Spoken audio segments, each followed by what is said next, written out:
Shalom, bracha, bonsoir à tout le monde. Nous sommes tous et toutes réunis pour quelques paroles de réconfort.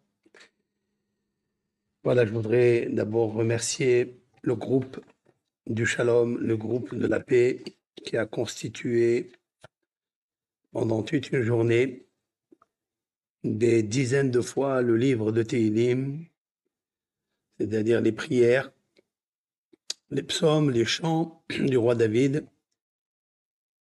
Et vraiment, vraiment bravo pour cet élan, cette solidarité qui n'a pas cessé toute la journée. J'ai regardé de temps en temps mon portable et je voyais vraiment cette chaîne de puissance qui s'est déclenchée, la chaîne de la lecture, l'arme de l'étude et de la lecture. Donc c'est pour rappeler juste à ceux qui nous écoutent, Facebook, YouTube, TikTok, puisqu'ils me regardent maintenant tous et toutes. Merci d'être là, merci d'être dans vos commentaires, plus indulgents, plus tolérants. Essayez de comprendre. Et bien sûr, l'actualité nous donne à tous des chagrins, des inquiétudes, des larmes dans le cœur, dans l'âme, et bien sûr, beaucoup de morts, beaucoup de personnes qui souffrent, des familles qui ont été arrachées tragiquement le 7 octobre, alors qu'ils n'ont rien demandé, qu'ils n'ont rien fait. Ils étaient tranquilles en train de chanter et venir. Et bien sûr, selon les vidéos qu'on écoute, qu'on voit, les attaquants, les assaillants étaient vraiment en train de hurler. Ils hurlaient très très fort. On entend des paroles comme ça en, en arabe, en palestinien, et des tirs et des tirs et des cris, bien sûr, de tous les côtés. Et ça fait vraiment peur, parce qu'on n'a jamais vu ça dans l'histoire. Et vous savez que toujours je m'intéresse à connaître cela dans la Torah, et de toujours vérifier dans la parole de Hachem, est-ce que tout cela devait arriver? Est-ce que nos sages, est-ce que nos prophètes connaissaient tout ça? Est-ce qu'ils ont vécu que leur période? Est-ce qu'ils n'ont pas prévu par la prophétie ce que va arriver par la suite à la descendance de, du peuple d'Israël? Et toujours, je me demande des questions, vous le savez très bien, vous voyez mes vidéos, toujours dans le pacifisme et toujours dans un direct de sincérité et de vérité, parce que personne ne détient la vraie vérité, la vraie justice, personne, personne. Il n'y a que Dieu, l'Éternel, qui est le Melech HaMishpat, le roi de la justice, nous l'avons dit plusieurs fois le jour de Rosh Hashanah et pendant les jours de pénitence. Cependant, mon cours va débattre tout d'abord pour le remerciement au groupe que nous avons créé sur notre WhatsApp, le groupe et la chaîne des Tehillim. Il n'y a pas mieux que ça. Nous montrons que les prières, la lecture des Tehillim, de la même façon que le roi David, lorsqu'il a prié, il a prié pour tout le peuple d'Israël et pour le monde entier. David Amel représente 70 années de sa vie, mais il représente aussi chaque année, il l'a concentré pour une nation. Il faut le savoir, ça c'est très important. Vous le prouvez, on peut le prouver par la lecture du psaume 67. Ce psaume, ce fameux psaume qui est en forme de menorah, ce candélabre à 7 branches, en fait, elle se subdivise, elle se multiplie. Les 7 branches, ce sont les 7 planètes et les 49 mots qu'il y a dedans. On en a parlé déjà plusieurs fois. Ce sont les 49 forces et puissance lumière qu'il y a dans les 49 lettres des 12 signes zodiacaux, et car il y a en hébreu Talé, Arié, Shor, ce sont des lettres, chacun est composé par 2, 3, 4 lettres, 5 lettres, et la totale fait 49. Ce sont les 12 signes zodiacaux, et on le voit dans ce psaume qui est exceptionnellement très très puissant, mystérieux. C'est le roi David qui, lui, a écrit cela, et quand il sortait au temps de Moïse, il sortait en guerre contre Sihon et Og, contre ces deux puissances vulnérables et invincibles. Il lisait ce psaume 67. De quoi il parle? David, là-bas, il dit « Yoducha amim Elohim, Yoducha amim kulam » que les nations te reconnaissent. Il parle des nations qu'ils te reconnaissent. Et à deux, il y a le même verset 2 fois dans le texte. C'est très rare. C'est très très rare. Yoducha amim Elohim, Yoducha amim kulam, l'Éternel, que toutes les nations, toutes les puissances, tous les peuples vont te reconnaître. Et c'est ça, en fait, l'objet de ce monde, c'est en fait de reconnaître l'Éternel qui est Kitishpot Amim Mishor. Il le dit là-bas dans le psaume, lorsque tu jugeras les nations avec justice, avec vérité, véracité, droiture. Il le dit là-bas. Donc il parle de la justice et il parle des peuples. C'est en fait l'Éternel, il doit rétablir la perfection dans ce monde, il doit réparer, restaurer plusieurs pansements qui se sont accumulés depuis des millénaires. Et ce soir, je voudrais parler de ce remerciement que je dois à toutes ces personnes qui ont commencé à lire depuis 6h27 du matin à l'aube, Ayelet HaShahar, c'est-à-dire la biche du matin que j'appelle, car l'aube représente le hen, la grâce, représente le hesed, c'est-à-dire la charité, la bonté. Comme nous avons dit dans la veillée que lorsqu'une personne étudie toute la nuit, l'Éternel fait passer un fil de grâce devant ses yeux. Cela veut dire que Dieu lui pardonne ses fautes, il le protège. Le fil de grâce, c'est la journée. Et ce fil de grâce commence à l'aube, Ayelet HaShahar. C'est la biche du matin. Cela veut dire, en d'autres termes, bien sûr, c'est la Shekhinah. C'est la lumière et la majesté de Dieu. C'est cette force lumière qui accompagne le monde. Elle commence à partir de l'aube. Elle s'appelle Ayelet HaShahar, la biche du matin. Maintenant, il faut savoir que ce que vous avez fait, bravo, bravo, bravo. Je voudrais justement vous bénir de suite, maintenant, avant que je continue le cours, à tous ceux et celles qui ont participé, qui participent et qui partagent et qui lisent et qui relisent le psaume, tous les psaumes, 150 psaumes. J'ai vu cette chaîne être voilà, d'une façon continue, sans arrêt, instamment. Le roulement se faisait, un maillon était accroché à un autre maillon, il faisait donc deux attachés avec, et après un troisième maillon, il y avait 150 maillons qui tournaient, et vous savez que 150, c'est un chiffre qui est très puissant, c'est le chiffre de Alléluia, c'est le chiffre de louer l'Éternel. C'est avec ça qu'il terminera, le roi David, le psaume 150. Alléluia, Alléluia, El Bekocho, Belkiaozo. Il montre là-bas 10 louanges, parce que chaque louange représente une vertu, un caractère de bonté, de grandeur, de puissance, de justice, de compassion de l'Éternel. Et on a 10, il n'y en a pas plus, et le roi David savait ce qu'il faisait. Et en fait, il représente les 10 commandements, parce qu'il nous faut louer l'Éternel pour savoir qu'il a les 10 commandements.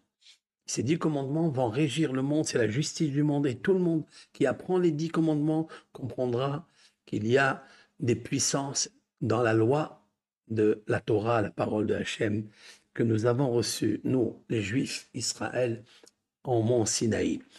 Avec 613 mitzvot, bien sûr, c'est beaucoup, c'est énormément de mitzvot, de lois.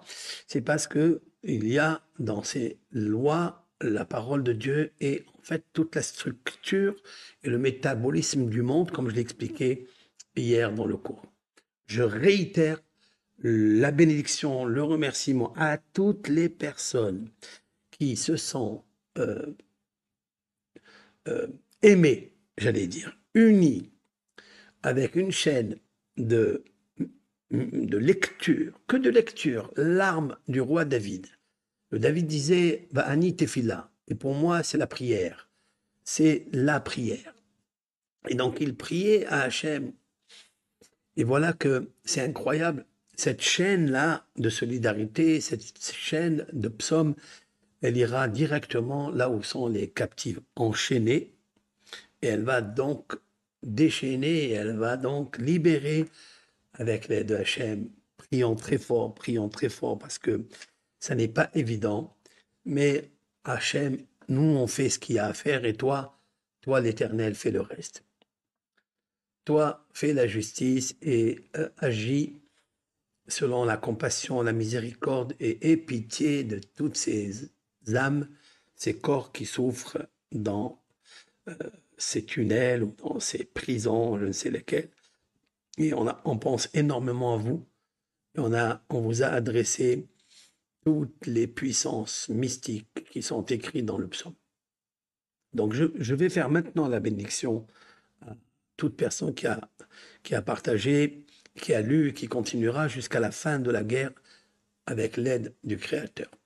ושברך אבותינו הקדושים אברהם, יצחק ויעקב, משה ואהרון, דוד ושלמה, יברך את כל הקהל הקדוש הזה, qu'il bénisse par le mérite de notre patriarche Abraham, Isaac, Jacob, Moshe, Aaron, Yosef, David, Shlomo, Salomon, que l'Éternel bénisse tout le groupe, tout le Kahal Israël de toutes ces bénédictions, et que כל הקהל הקדוש הזה, גדולים וקטנים, les grands et les petits, נשים, בנים ובנות, les femmes, leurs femmes, leurs enfants, garçons et filles, que Akadosh Baruch Hu, il les sauve de tous les malheurs, de toutes les souffrances, de toutes les maladies, et que se réalise pour eux, leur famille, la bénédiction que Moshe Rabbeinu a écrit dans la Torah, qu'ils bénissent les bénédictions que les patriarches ont béni leurs enfants et leurs petits-enfants,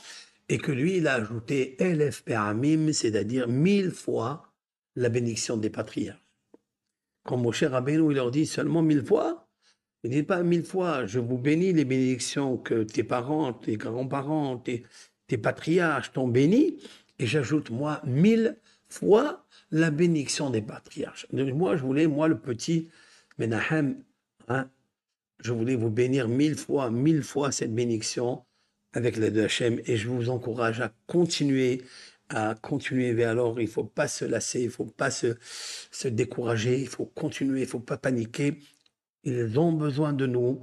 Les malades, il y a plusieurs malades, il y a 3300 ou 3400 malades, ce n'est pas des maladies naturelles, c'est des maladies de vengeance, des maladies où il y a des balles qui resteront dans leur corps, il y a des cicatrices qui vont rester dans leur corps pour rien, vraiment pour rien. On rentre, c'était pas un moment de guerre, c'était pas un moment de... les captifs que l'on parle, c'est quand on rentre en guerre, on se bat, etc. Et parmi les guerriers, les soldats ennemis ou amis, il y a des femmes ou des enfants, on peut les prendre en captivité, on peut les rendre nos esclaves. Ça, on peut dire, mais là, c'est pas le cas. Là, il n'y avait que des civils, il n'y avait que des gens qui étaient tranquilles, en train de fêter leur Shabbat, en famille. Et donc ça, c'est pas une guerre, ça c'est vraiment l'anarchie, c'est l'escalade totale. Et je voudrais parler justement de ça. J'ai quelque chose à vous dire, c'est qu'il y a un psaume que j'ai lu, moi, avec tous mes élèves et tous mes amis du groupe, le groupe du Shalom. Je l'appelle toujours le groupe du Shalom parce qu'il y a beaucoup qui s'intéressent à ce groupe, parce que le Shalom, c'est quelque chose qui est, je pense, la valeur, la vertu la plus valeureuse au monde. On peut effacer même Dieu lui-même, l'Éternel, dans la Torah, il a effacé son nom. Il a effacé son nom pour calmer le mari qui soupçonne une femme qui a dévoyé parce qu'il l'accuse de parler avec un homme, il lui dit de ne pas le faire et elle le fait, et lui il pense qu'elle a dû faire quelque chose, l'adultère, etc. Et comme il y a juste un doute, il n'y a pas de témoins, il y avait juste un témoin qui les a vus, la Torah, elle dit, elle doit venir chez le prêtre, il va lui écrire une des lettres en hébreu. Parmi ces lettres, il y a le nom de Dieu qui dit que si tu as fait cette chose-là, eh bien l'Éternel, béni soit-il, t'effacera de ce monde et que ton corps, il va se décortiquer, il va exploser ton ventre, tes pieds vont tomber, etc. Il y a le nom de Dieu.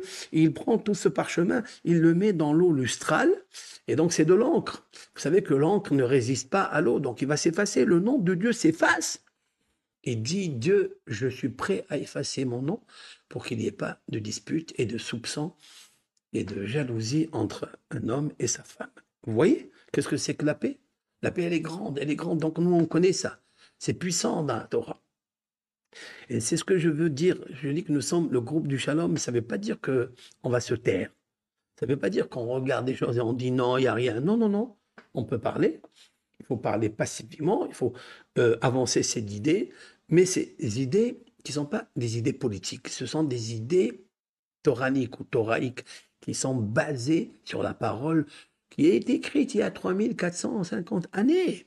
Elle est écrite il y a longtemps. Donc cette Torah, elle est divine. C'est la parole de Dieu que le serviteur aimé par Dieu, comme a expliqué Rabbi Yosef Karo, il a dit dans sa préface que Dieu a choisi l'homme le plus aimé de toute la création. Il dit comme ça, c'est un maître très puissant. Il dit, c'est qui l'être qui est aimé de tous les êtres? C'est qui? Il dit, Moshe Rabbeinu. C'est à lui qui lui a révélé la Torah. Abraham était grand, Jacob était grand, Joseph était grand. Mais à qui il a dévoilé la Torah? Moshe Rabbeinu. Et c'est ça qui est. Donc, ça veut dire la justice de Dieu, elle est passée par un homme juste, un homme qui ne dit pas fausseté, il ne dit pas des mensonges. C'est pas possible que Dieu révèle toute cette Torah qui est en train de se réaliser. Chaque génération, il y a des dévoilements exceptionnels dans cette Torah. Et ça me fait, ça me fascine, ça, parce que j'ai trouvé une révélation déjà avant-hier, mais j'ai trouvé hier, je trouve aujourd'hui une révélation dans la section de Noah. Et c'est fabuleux ce qui va être écrit là. Mais avant que j'y arrive, alors donc il y a un psaume que David a dit, c'est le psaume 119. Le psaume 119, c'est le psaume le plus long, puisqu'il contient plus de 22 psaumes. Et chaque psaume, des 22 psaumes, il est combiné par 8 versets. 8 versets. Et tous les versets, ils parlent de la Torah. Tous les versets, par exemple, heureux les hommes qui sont intègres, qui suivent le chemin de Dieu. Le mot Torah appartient. Après, de chaque passouk, chaque verset, il parle de la justice, il parle de la loi, il parle des statuts, il parle des commandements, il parle des ordonnances divines, il parle de la parole de Dieu, tous les versets. Ah, vous savez très bien que ce psaume-là, il est puissant. Moi, dans le groupe, j'ai pris celui-ci, donc je le lis 2-3 fois par jour, parce qu'il est très bien. J'étudie en même temps la Torah, et en même temps, je comprends les mitzvot, et en même temps, je lis ce psaume. Mais qu'est-ce que le roi David a voulu faire dans ce psaume-là? Donc, c'est un conseil que je vous donne, qui n'a rien à voir avec la situation de guerre aujourd'hui, mais c'est un psaume qu'il faut lire tout le temps, toute sa vie. Il faut lire ces psaumes-là. Les 22 psaumes, dans le psaume grandiose, titre 119.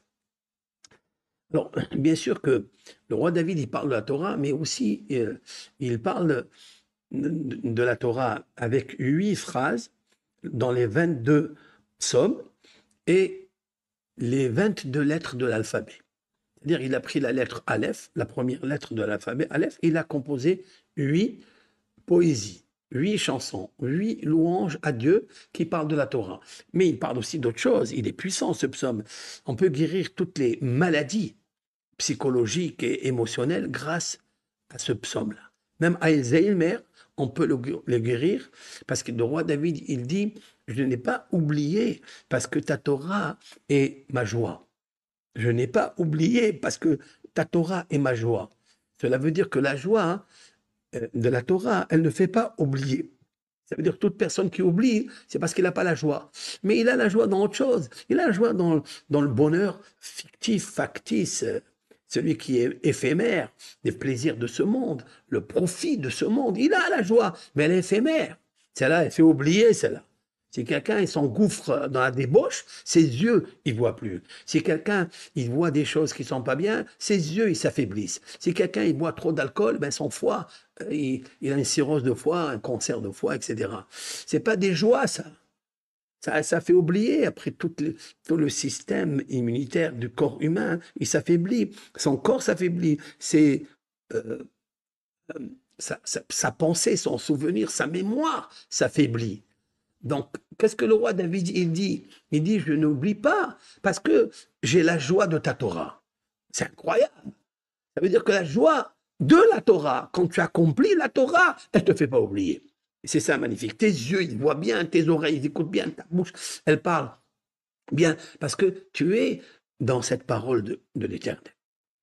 Et bon, donc, tous ces psaumes-là, au nombre de 22, donc par l'acronyme de l'alphabet, Aleph, Bet, Gimel, Dalet. Par exemple, la lettre Bet, Bamei Zake Naar et Orho, Ishmor Kidvarecha. Comment un homme peut garder, observer ton chemin? Il doit garder tes paroles. Lorsqu'il observera tes paroles, eh bien, il sera toujours dans le bon chemin. Incroyable. Il y a toutes les recettes qu'un homme il a besoin. Toutes les recettes qu'on a besoin. Maintenant, ça c'est tout ce qui est midrashique, allégorique, mais quel est le mystère qu'il y a dedans? Quelle est la mystique qu'il y a dedans? Et je parle avec tout le monde ici, même des gens qui ne sont pas de ma communauté. Essayez d'apprendre, essayez d'ouvrir vos oreilles et d'apprendre la profondeur de ce psaume, parce que on mérite de le comprendre. Il faut mériter de le comprendre. Ishme'u amim, que les peuples entendent. Qui tishpot amim mishor. Le psaume 67, il dit, l'Éternel, Yoducha Amim Elohim, viendront un jour où ils vont louer l'Éternel. Mais l'Éternel, c'est quoi? Je l'explique. Eh bien, il faut savoir que il y a dans ce verset, c'est-à-dire, je répète, dans ce psaume 119, il y a donc 22 psaumes. Et chaque psaume, il est avec 8 versets. Si vous multipliez 8 versets par 22 psaumes, hein, vous allez trouver combien? Vous allez trouver 176. 176, c'est quoi? C'est quoi 176? 176 est un nom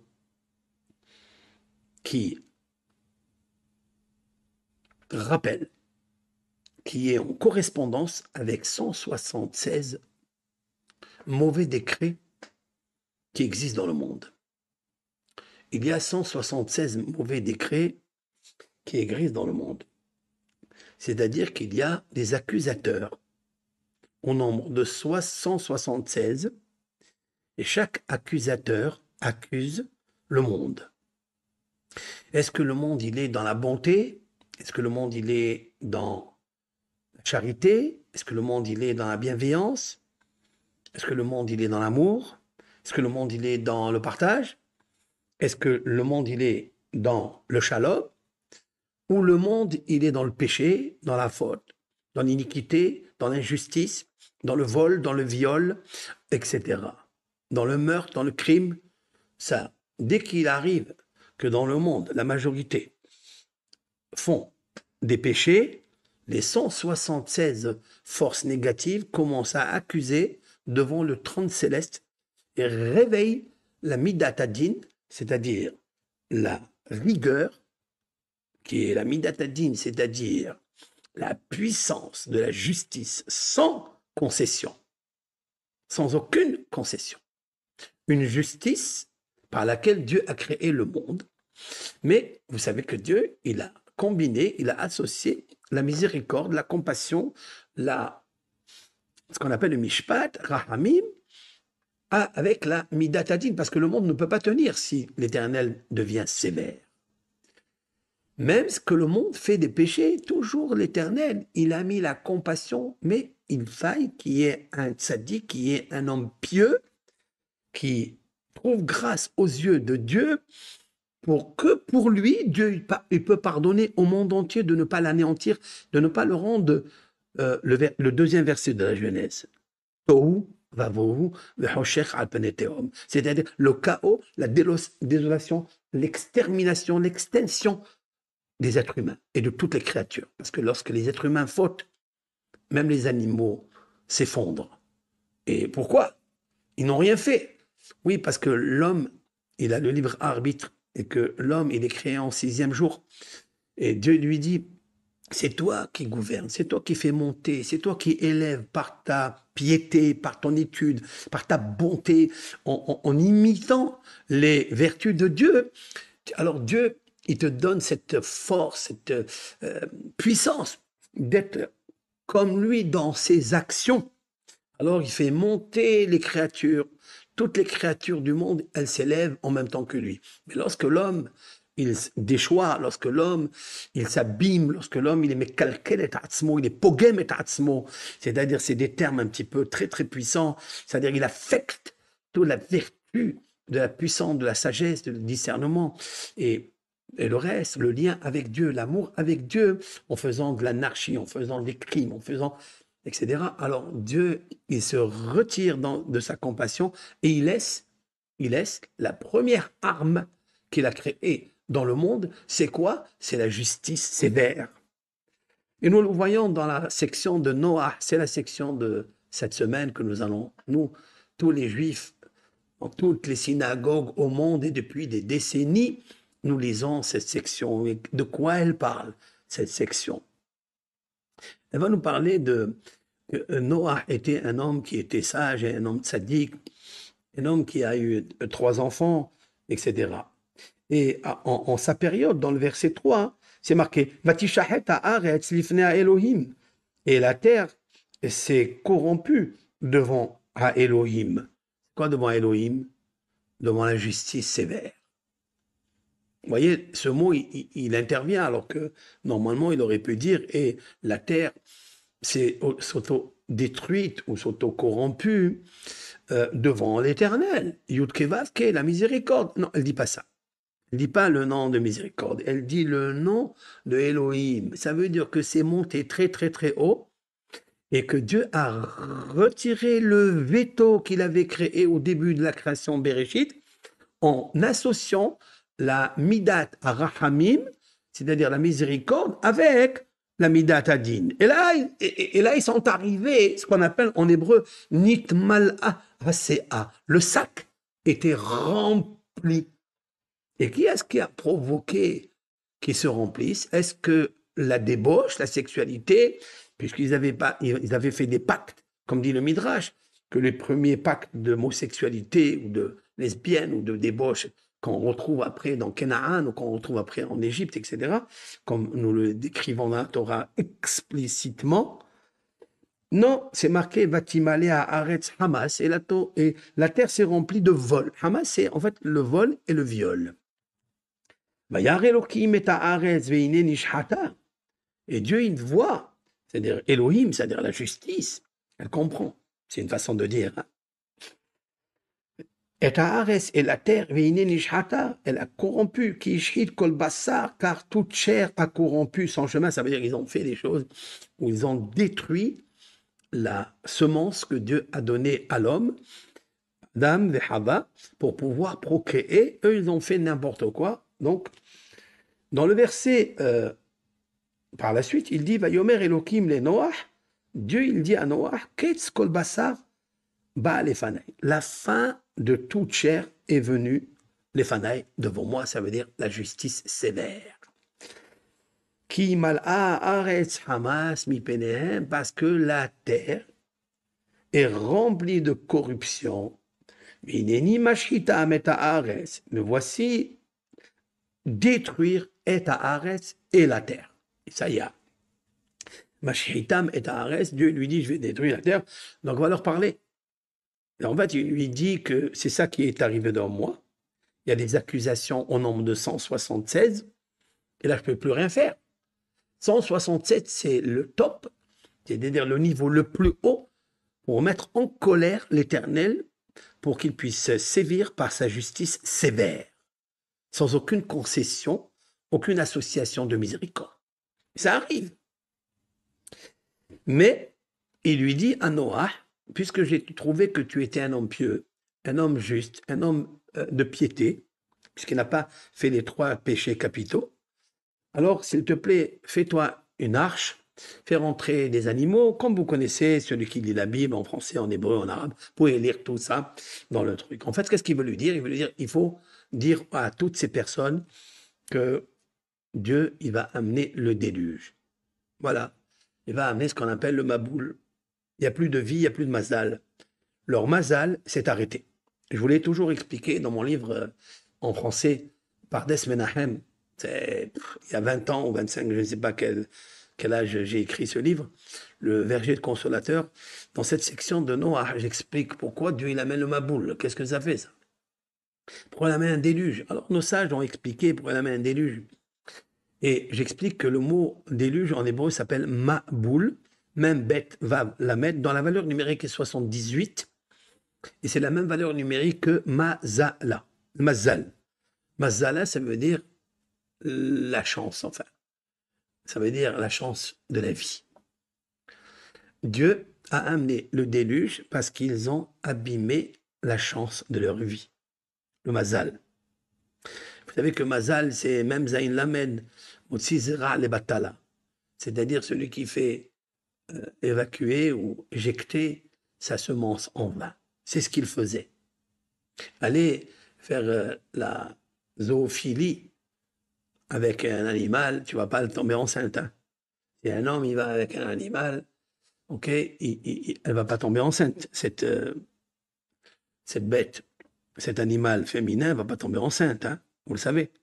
Donc sa semence, elle est partie en vain.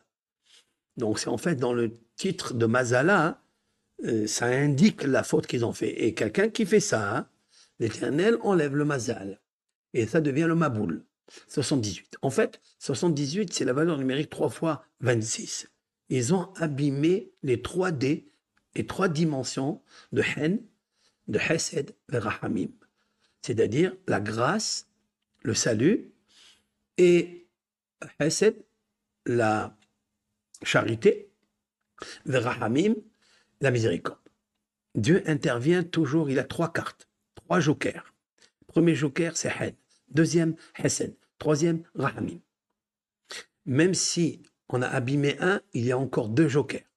Mais là, ils ont tout abîmé. Ils ont abîmé le chiffre 26 du Hen, de la grâce.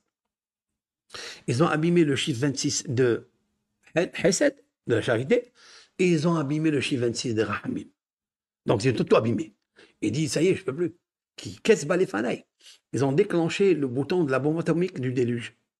Et en fait, il y avait 176 puissances d'accusateurs en haut qui ont dit, toi, le roi des rois, tu ne peux pas laisser une chose pareille.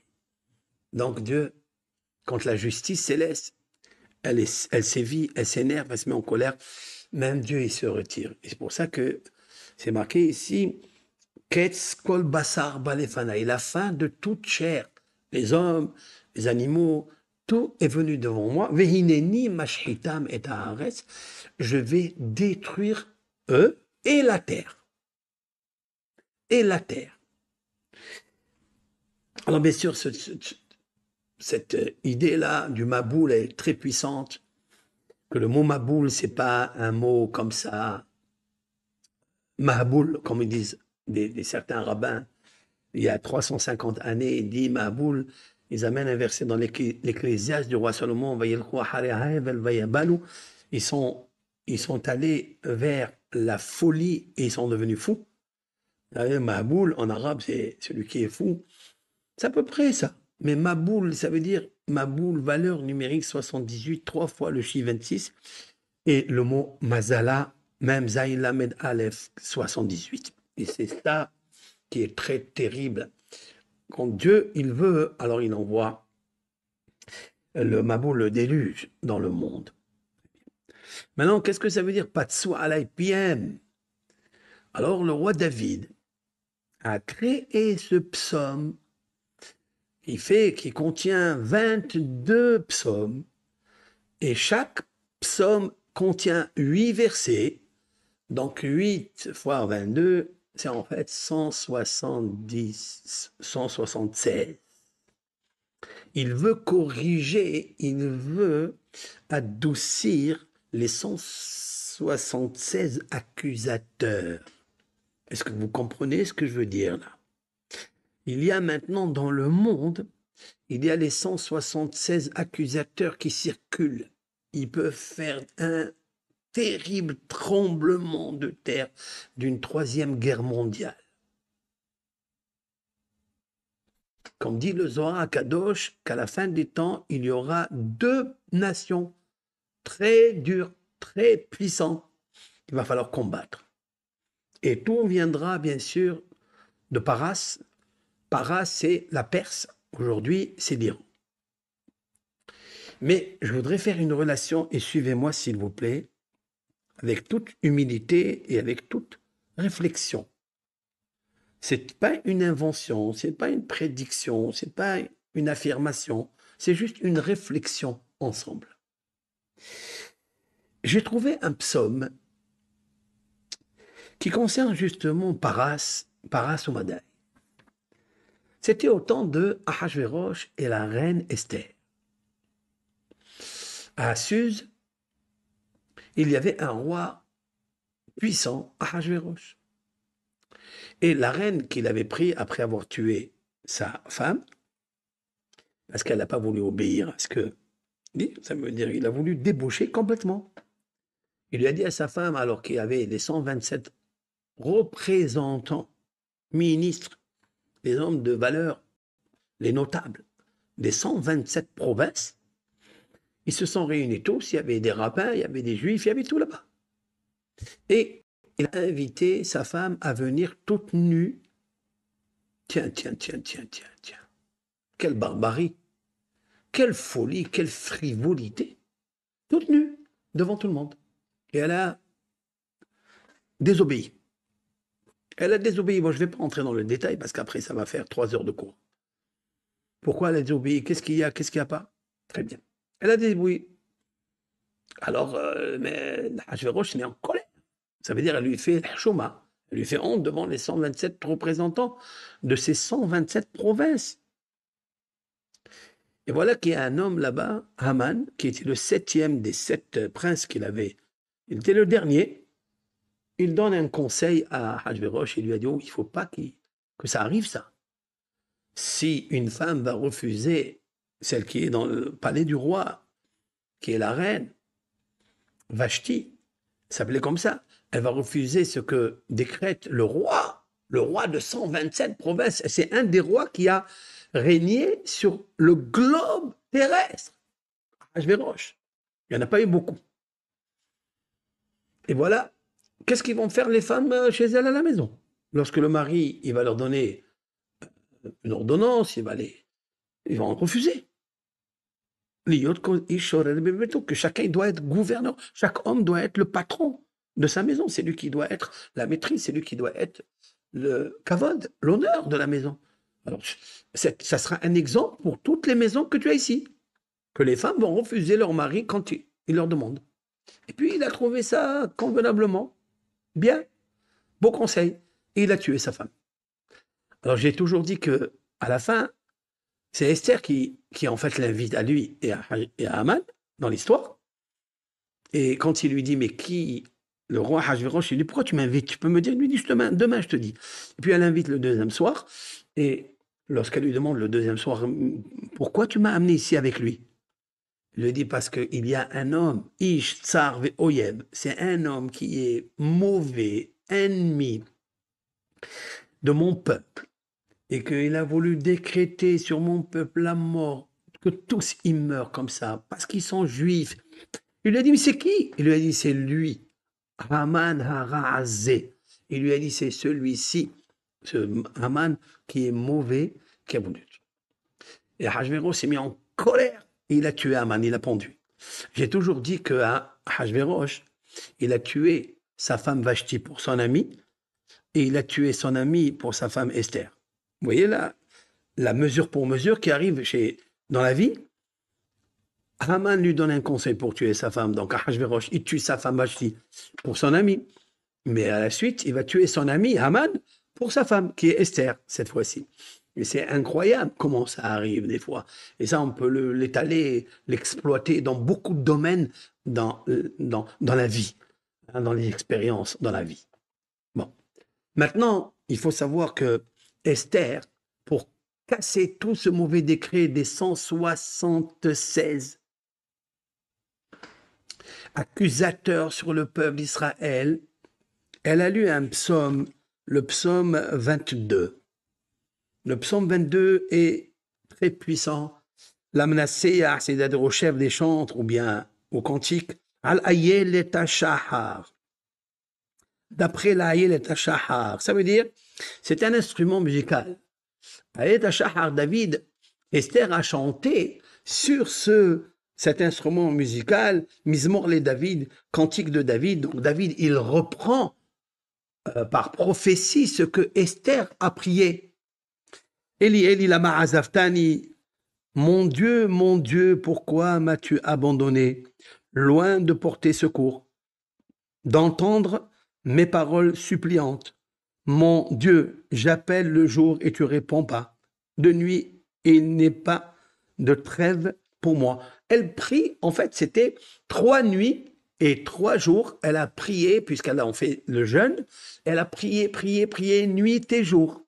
Et elle dit, Hachem, tu m'entends pas, tu m'écoutes pas, il n'y a pas de trêve. Et ça, pourquoi? Parce qu'elle comprend que les accusateurs, ils sont puissants. Et là, je vais passer, visiter le psaume, lisez ce psaume attentivement. Un jour, on fera, bien sûr, un cours spécial et en profondeur. Et lorsqu'il arrive au verset 14, elle dit quelque chose. Elle dit, d'abord dans le verset 12, elle dit « Al tirhak mimeni ». Alors, je vais lire le psaume 12. « Ne t'éloigne pas de moi. Kitsara kerova, car l'angoisse est proche. » C'est-à-dire la détresse est proche, que si elle ne réussit pas dans les 3 jours de jeûne, c'est fini. Haman, il va concrétiser en pratique le décret qu'il a appliqué dans les 127 provinces, qui consistait à tuer Tav Venashim Biyom Ehad. Le jour même, il allait les tuer. C'est incroyable. C'est incroyable. Alors, car l'angoisse est proche. Et nul n'est là pour m'aider. Nul n'est là pour m'aider. Il n'y a pas des soldats qui vont venir aider les Juifs. Il n'y a pas. Tout le monde est pris en otage. Tous.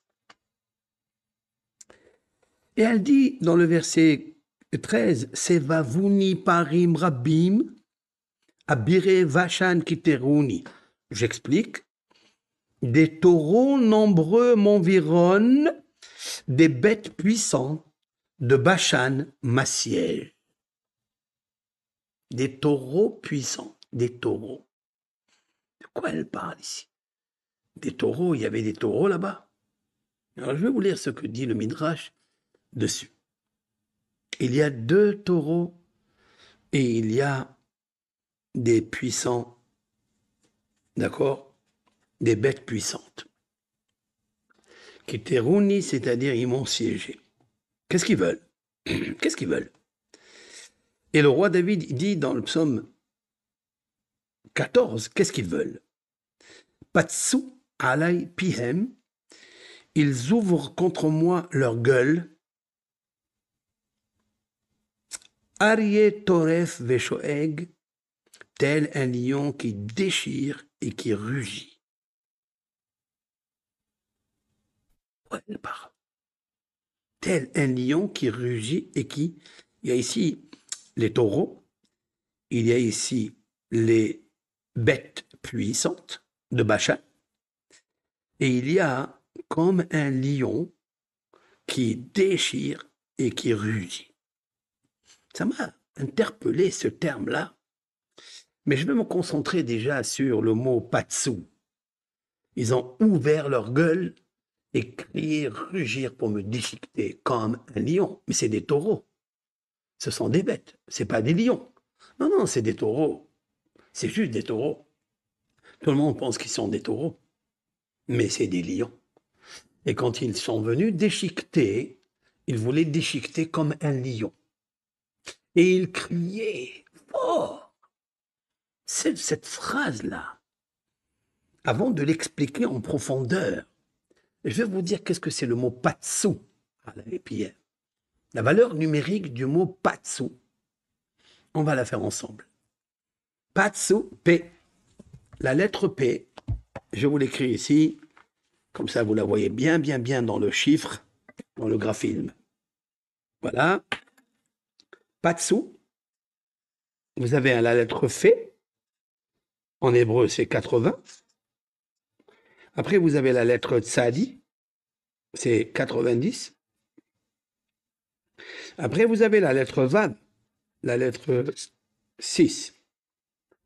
Ça me fait combien? 80, 90 et 6, ça me fait 176. 176.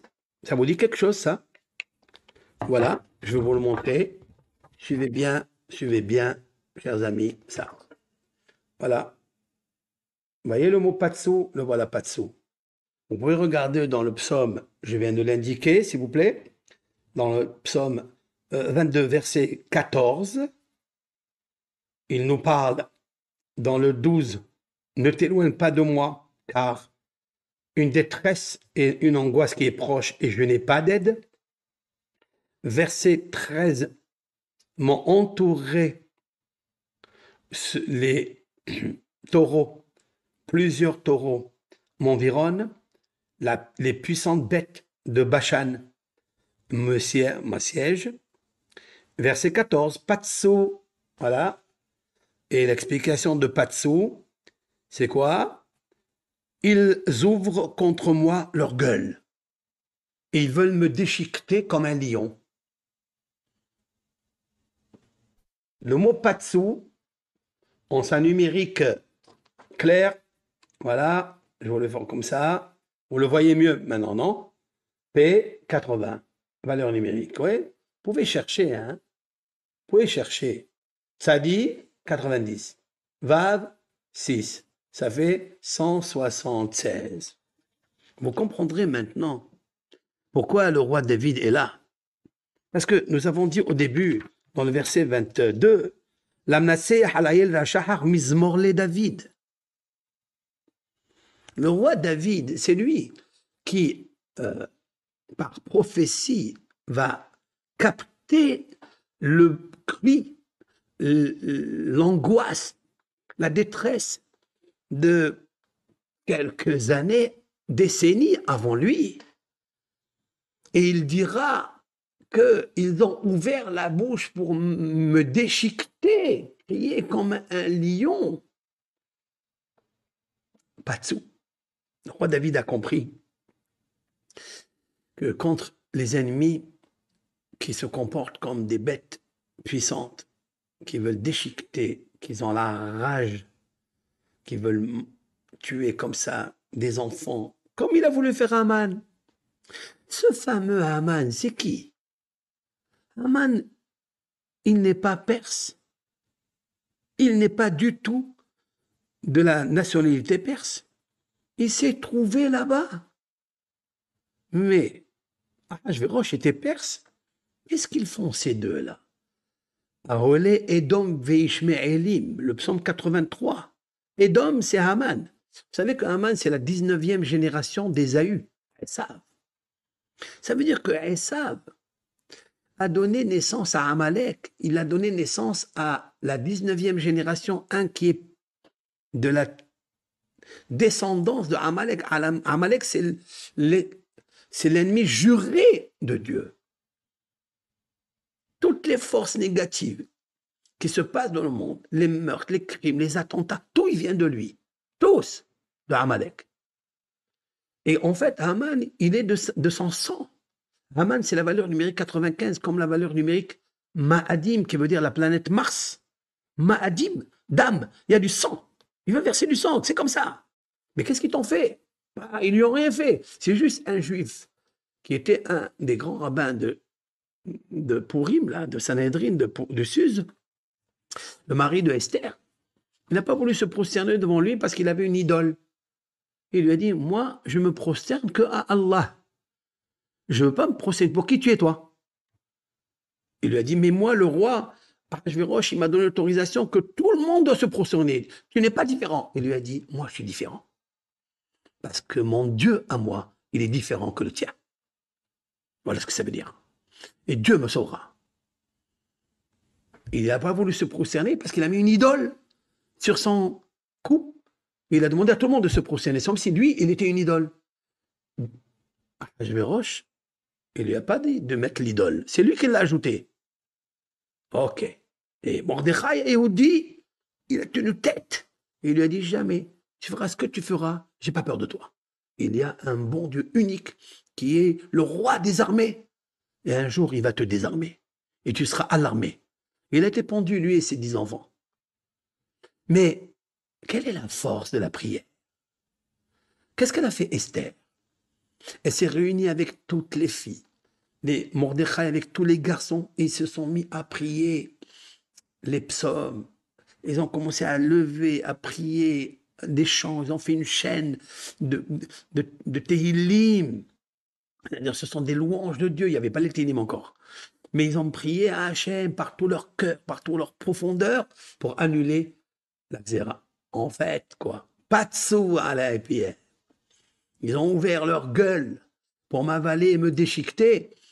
David Ameller a composé le psaume 119, qui est constitué de 22 psaumes, de la lettre Aleph à la lettre Tav, c'est-à-dire 22 lettres, Aleph, Bet, Gimel, Dalet, He, Vav, Zayin, Hetet, Yud, Chaf, Lamed, Mem, Nun, Samech, Ayin, Fe, Tzadik, Kouf, Resh, Tav. Voici les 22 que j'ai cités. Et à chaque une, il a donné une puissante prière d'amour, un chant où il déchire les cieux, un chant, une mélodie qui guérit les angoisses, qui détruit les détresses et les malheurs. C'est ça. Ça veut dire qu'il a composé les 176 mots, enfin versets qu'il y a dans ce texte, et c'est magnifique. Avec ça, il a annulé le mauvais décret. C'est pour ça que nous sommes aussi obligés de lire ce psaume. Il va se passer quelque chose à l'aube, dans la biche du matin. Je me tais ici. Donc, qu'est-ce qu'il y a? Eh bien, nos psaumes à nous viennent nous rendre visite dans la section de la semaine. Qu'est-ce qui est marqué ici? J'ai fait un jeu de mots, puisque on le sait tous maintenant, que ce soit les juifs, que ce soit les musulmans, que ce soit les croyants, je parle pas des athées, je parle des hommes qui veulent vraiment suivre leur religion convenablement, de savoir que on tue pas, on fait pas de barbarie, on fait pas de... Je sais que l'âme Israël, il n'est pas dans ce domaine-là. Et en fait, il faut savoir comme ça que l'Iran, c'est la Perse de l'époque.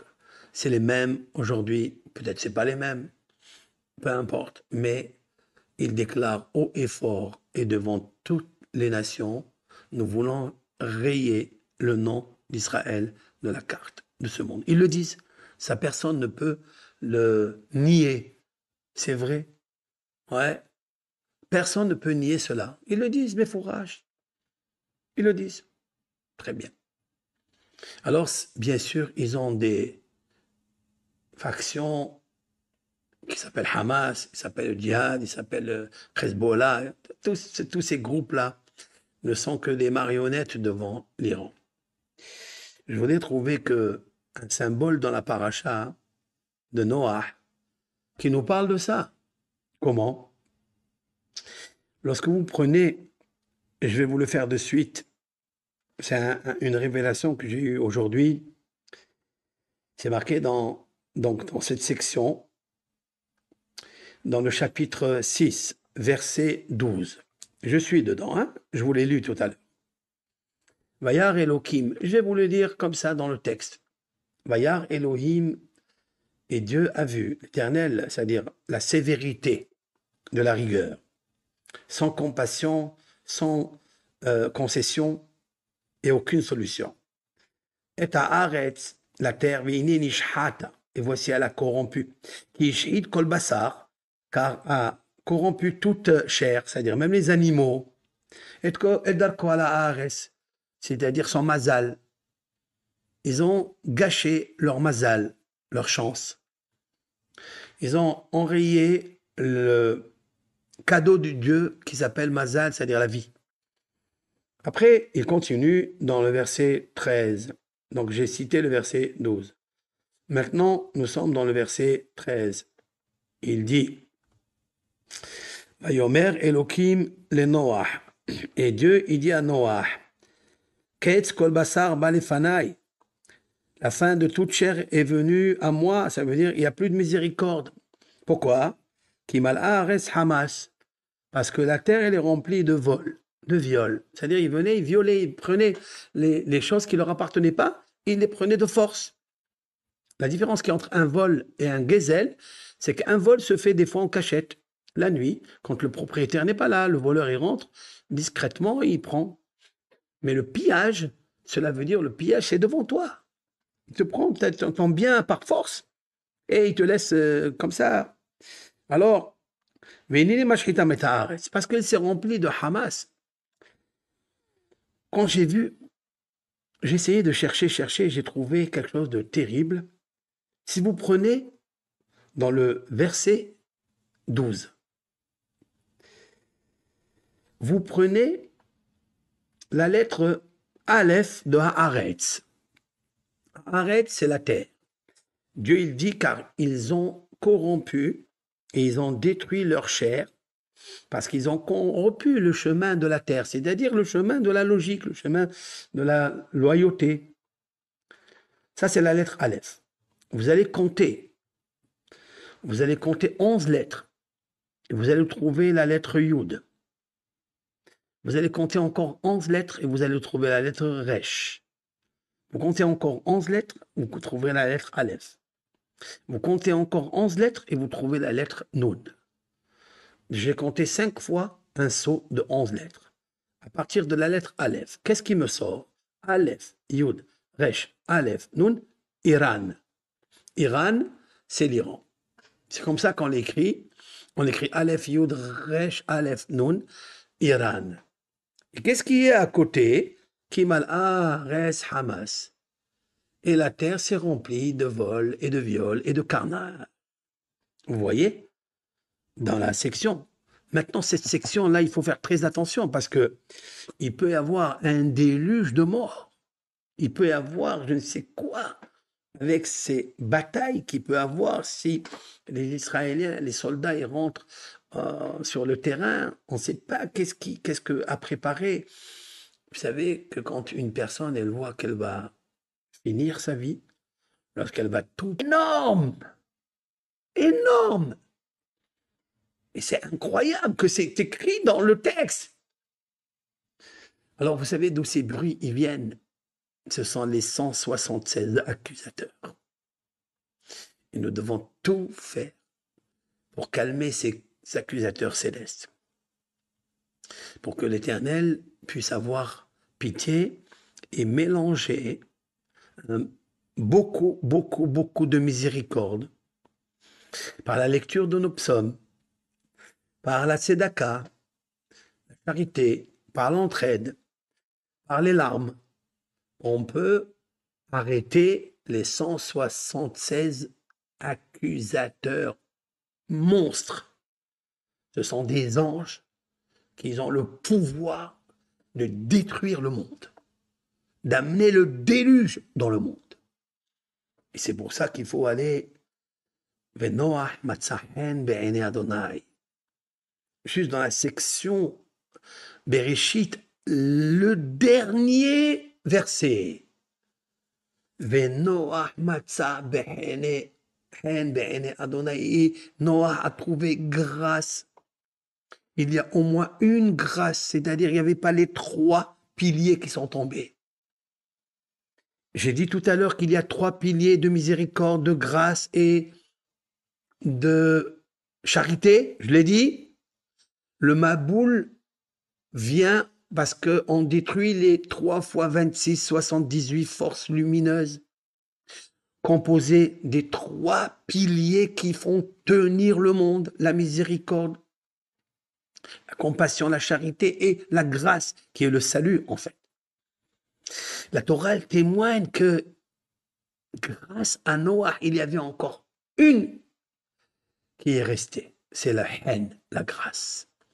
Venoach matza haine be'enei Hashem. Lorsque un pieux, un homme juste, un homme droit, loyal, un homme qui n'a pas été pervers, il a gardé la grâce en lui et Dieu il a dit je vais te protéger. Grâce à ça, il y a eu donc l'arche et grâce à cette arche, il y a eu tous les animaux couples, mâles, femelles, qui sont rentrés dans l'arche. Il y a eu les hommes, les familles, c'est-à-dire la femme et Noah, ses 3 enfants et leurs femmes, son mari, avec c'est les belles filles. C'est avec ça qu'on a sauvé le monde. Si Noah n'avait pas gardé le haine, la grâce, tout aurait été détruit. Il a dit Dieu, Ketz kol basar balefane, c'est fini. Les 176 puissances accusatrices ont donné le déclenchement de la bombe atomique du déluge. Il n'y a plus personne qui peut me faire quelque chose. Il n'y a qu'une personne qui trouve grâce. Alors, quelqu'un qui trouve grâce, qu'est-ce qu'il a fait? Il est rentré dans l'arche. Il était un grand intelligent. Il a fait rentrer tous les aliments des animaux. Et pendant 1 an, 12 mois, il a fait du hesed. Il a fait de la charité, de la bienfaisance avec les hommes qui étaient, ses enfants et les femmes, les belles filles, sa femme. Et tous les autres animaux, il leur a donné à manger et à boire. Alors, un jour, Abraham va rencontrer un des enfants de Noah qui s'appelle Shem et lui dit, qu'est-ce que a fait ton père? Qu'est-ce que vous avez fait pendant 1 an dans l'arche? Il lui dit, nous avons fait de la bienfaisance, le hesed. Alors Dieu, il a dit, ah, vous avez le hand, vous avez la grâce, 26. Ah, vous avez le hesed, 26. Maintenant, je vous donne gratuitement Rahamim, 26, 78. Leur mazal a changé. Leur mazal a changé. Et en fait, ce qu'il nous faut aujourd'hui, par cette lecture du groupe du Shalom, inscrivez-vous. Et encore, je réitère mon remerciement, ma bénédiction et toute ma valeur, si j'en ai une, que Hachem Barach, il bénisse toutes les personnes qui lisent les psaumes pour que cette guerre ne fasse pas du mal, ne fasse pas des carnages. Voilà. Et ça, c'est très important. Parce que Dieu, bien sûr qu'il n'aime pas tout ça. Dieu, il aime le shalom, il aime la paix. Et c'est ça compris. Shalom. Maintenant, bien sûr, il faut se défendre. C'est marqué un verset dans les psaumes, En shalom la racha'im amar Adonai. Le roi David a dit, Elohim a dit, il n'y a pas de shalom pour les méchants. Il l'a dit, le roi David, dans un des psaumes. Je crois que je vais vous le sortir de suite. Je vais savoir où il est écrit, comme ça, exactement. Est-ce que le roi David a dit une chose pareille? Ou pas? N. Je vais marquer dans mon ordinateur N. Shalom. La Rechaim.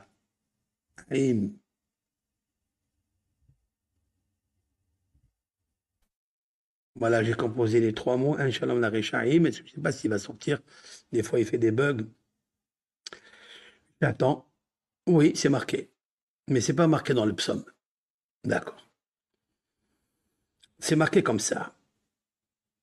Velo tsam'u baharavot olicha maim itzur hizilamo vaivka. Je vais tout traduire. Tsur vayazovu maim. Et il est marqué dans le verset, dans Yeshaya. Vous pouvez aller, s'il vous plaît, celui qui a les livres de Ésaïe, il peut aller là-bas et regarder. Il est marqué dans le chapitre 48, verset 22. En shalom amar Adonai lareshaim. Il n'y a pas de paix, a dit Dieu. C'est quoi Dieu? Pas la sévérité, pas la justice, la miséricorde. Même la miséricorde, elle ne trouve pas les mots pour adoucir la punition des méchants. Vous comprenez? Et après, le même Échaïaou, le même Ésaïe, dans son chapitre 57, dans son verset 21, notez toutes les références, hein? Ne me faites pas confiance. Notez toutes les références et allez vérifier par vous-même. Lisez les psaumes, lisez toutes les références que je vous donne. Allez-y les lire. De toute façon, ils sont écrites, hein? Ils sont écoutés, ils sont enregistrés. Parce qu'on dit toujours les paroles s'envolent et les écritures restent. Mais il faut savoir que les paroles qu'on dit dans les réseaux, ils restent. Parce que c'est des vidéos vivantes. Et là, dans ce verset, il dit autre chose. En shalom amar Elohai lareshaim. Il n'y a pas de paix, a dit la puissance, sévérité pour les méchants. Vous avez vu que des fois, Dieu, quand il voit que c'est très, très, très, très dur, que ce sont des méchants vraiment, vraiment tués pour tuer, parce que tu es juif, c'est absurde. Il m'a dit, on peut prendre des esclaves, prendre des femmes et qu'elles deviennent esclaves. L'esclavage est fini, monsieur. Qu'est-ce que tu racontes là? Eh bien, heureusement que l'esclavage est aboli. Heureusement. Normalement, tu n'as pas le droit de le faire. Tu peux négocier, tu peux faire ce que tu veux, mais tu n'as pas le droit de maltraiter les captifs, les otages. Tu n'as pas le droit, monsieur. Il n'y a aucune religion qui te permet une chose pareille. Aucune. Qu'elle soit d'où elle vient. En shalom amar. Donc, c'est pour ça qu'il est très difficile de dire on va faire la paix. Il y a des gens qui vont mourir, il y a les Gazaouis, il y a les trucs. Tout ça, c'est vrai, tout ça, c'est émettre. Tout ça, c'est vrai. Mais on voit qu'il y a les 176 accusateurs dans le monde. Alors, il faut faire quoi alors? Il faut prier. L'arme, le plus belle arme que Dieu aime, c'est l'arme de la paix. C'est l'arme qui ne tue pas, qui ne détruit pas, qui guérit, qui construit et qui ouvre l'espoir de la vie. L'espoir de la vie. Alors espérons qu'on lise tout ce psaume-là, tous. Psaume 119, c'est un psaume qui est sublimissime. Et il y a beaucoup de secrets à l'intérieur. Et tout, il tourne autour de la Torah. Tout tourne autour des 613 000 tout tourne autour de l'amour de Dieu. Regardez ce psaume, lisez-le en français ou en espagnol, toutes les langues.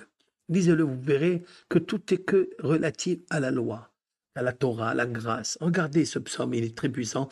Mais la beauté, c'est qu'il y a 176 versets et c'est ça qui m'a aidé à faire ce cours-là. Voici, le cours est terminé.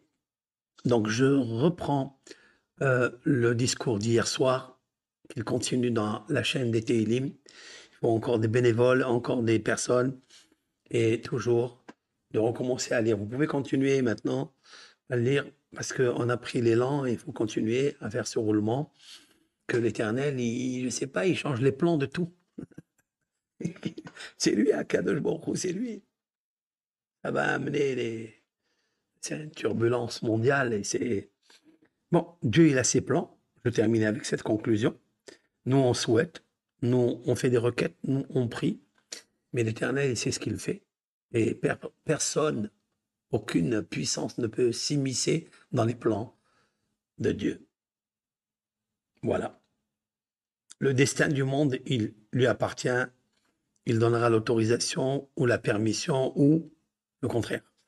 Donc voilà, encore soyez bénis, soyez remplis de bonne santé, de grâce, de charité, d'abondance, de compassion. Par Hachem Yitbarach, directement. Dieu directement. Il vous donnera ses brachot. Continuez, continuez, continuez sans cesse et partagez. Le groupe, il est en train de prendre une ampleur mondiale. On reçoit des gens qui s'inscrivent dans le groupe de tout le monde, de tout le monde. D'ailleurs, je voulais leur demander d'où vous venez, d'où vous sortez. L'Allemagne, du Portugal, l'autre de l'Italie, d'autres de l'Espagne.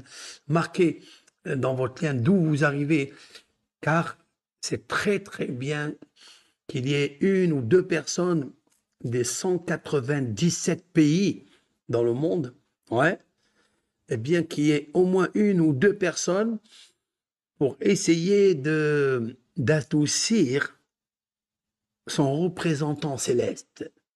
Parce que chaque nation a son ange, son représentant céleste. Et maintenant, il est énervé, il est en colère, il accuse. Alors, toute personne qui m'écoute, d'accord, lorsqu'elle va lire ça, eh bien, elle va lire les psaumes, ou lisez une prière que vous voulez, mais une prière qui amène à la paix, qui amène à la sauvegarde des êtres humains, qui dit non à l'anarchie, à la barbarie, au crime, etc., eh bien, vous verrez que tous les représentants célestes, ils vont se réveiller. Il n'y en a pas 176, il y en a au moins 197. OK?